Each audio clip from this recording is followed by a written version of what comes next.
Marrow Bay wasn't the kind of town where new faces went unnoticed. Tucked between jagged cliffs and a restless gray sea, it was a place where people locked their doors out of habit, not fear.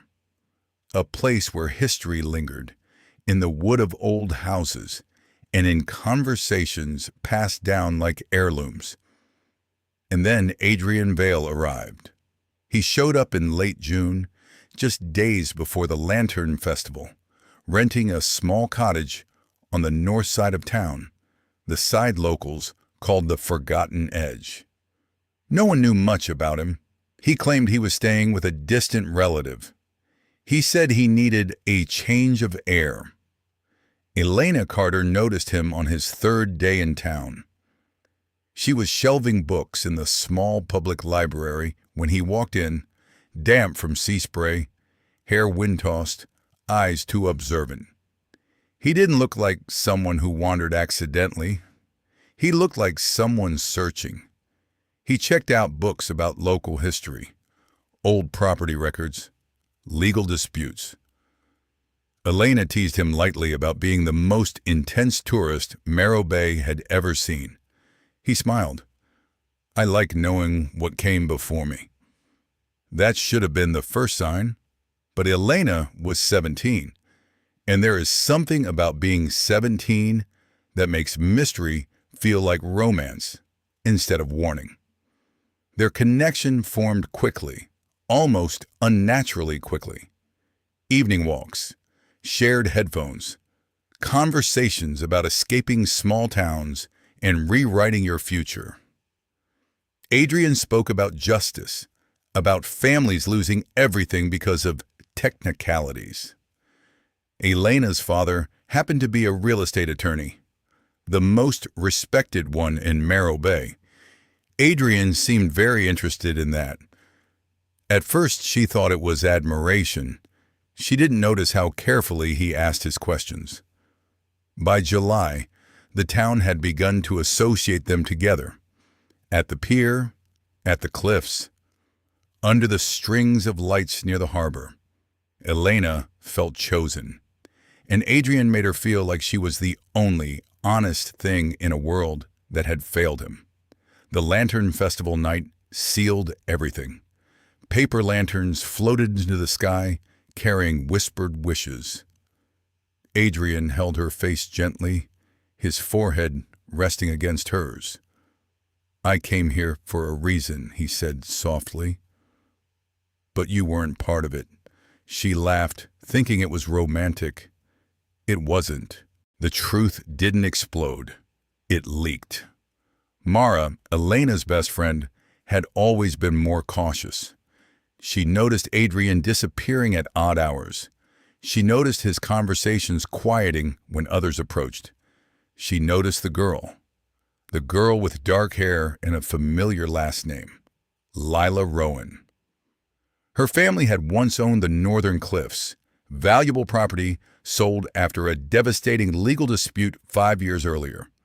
A dispute Elena's father had represented the buyers in. The case had split the town in half. The Rowans claimed they'd been misled during financial hardship. The court ruled otherwise. The land was sold. Developers moved in. The Rowans left town shortly after. Until now. Adrian wasn't a random traveler. He was Lila's cousin. He hadn't come for a fresh start. He had come for leverage.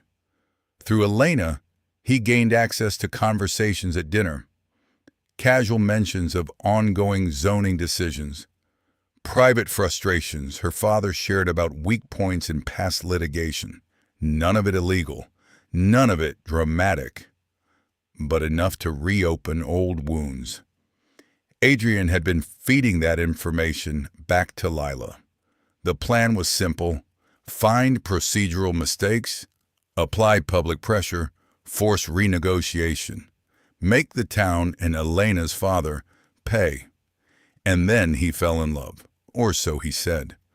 When Elena confronted him in the abandoned marina warehouse, the place Mara had followed him to, he didn't deny anything. "I was angry," he admitted. They lost everything. No one listened. So you decided to use me? Elena's voice shook, but she didn't cry. Not yet. You weren't supposed to matter, he said, the worst sentence in the English language. But then his voice broke. Somewhere between the library and the cliffs, I forgot why I was here. Betrayal doesn't always feel like rage. Sometimes it feels like the ground quietly disappearing under your feet. News spread fast. The town divided again. Some believed the Rowans deserved another chance. Others called it manipulation. Elena's father faced accusations in public meetings. Lila became a symbol. And Adrian, he became the villain.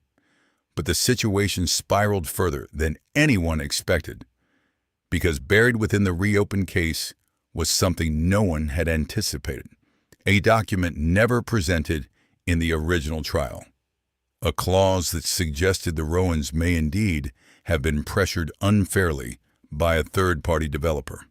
Not Elena's father, someone else. The anger that fueled Adrian's plan had been aimed at the wrong target. And now, the town was on the edge of tearing itself apart over a mistake made years ago. Adrian tried to fix it, publicly admitted he had gathered information through Elena, said she had never knowingly participated. But damage doesn't reverse just because truth surfaces. Elena broke up with him that night by the cliffs. You don't get to hurt me and call it complicated, she said quietly. He didn't fight her. He just looked like someone watching everything collapse at once. The night before Adrian was meant to leave town, the northern cliffs caught fire. It started at the new development site, faulty wiring in one of the unfinished houses. Summer winds carried the flames fast and viciously. Smoke swallowed the sky. Ash fell like black snow. The cliffs that had caused so much conflict were burning. Elena saw the smoke from her bedroom window. So did everyone else. The fire spread toward the old marina warehouse, the same place Adrian had used to meet Lila. The building stored old fuel tanks from years ago. If the fire reached them, the explosion would devastate half of Marrow Bay's coastline. Emergency sirens filled the air. In the chaos, someone shouted that a volunteer crew was trying to secure the warehouse perimeter. Adrian was among them. He didn't have to be. He could have packed his car and driven away quietly before dawn like he'd planned. Instead, he ran toward the fire. The flames lit the cliffs in violent orange. The ocean below churned wildly as if the world itself were unsettled. Elena arrived near the shoreline barricade, heart pounding, watching silhouettes move against smoke. She saw him, just for a moment, helping drag equipment away from the structure. And then the roof partially collapsed. The explosion never came. Firefighters managed to contain the blaze before it reached the fuel tanks. By morning, the northern cliffs were scarred but standing. Adrian wasn't among the crowd. He'd suffered severe injuries shielding one of the volunteer workers when debris fell. He was airlifted to a hospital in the nearest city before sunrise.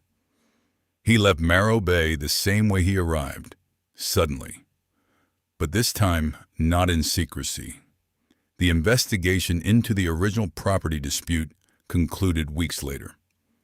Evidence revealed that the developer, not Elena's father, had manipulated financial timelines to pressure the Rowans.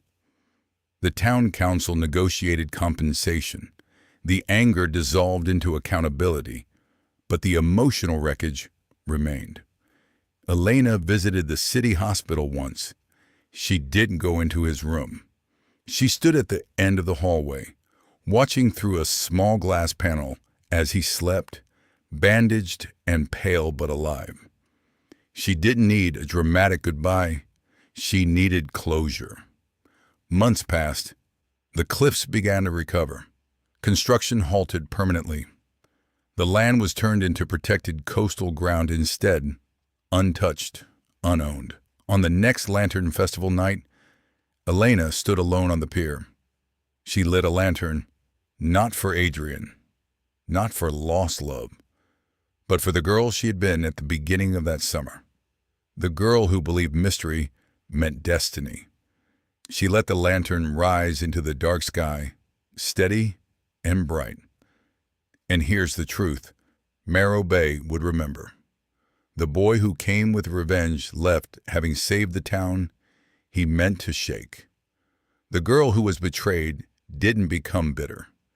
She became unbreakable. Years later, when Elena finally left for the city, she didn't look back at the cliffs with sadness. She looked at them with understanding. Love can begin as a lie. Betrayal can uncover deeper truths. And sometimes the most dramatic endings aren't about losing someone. They're about surviving them.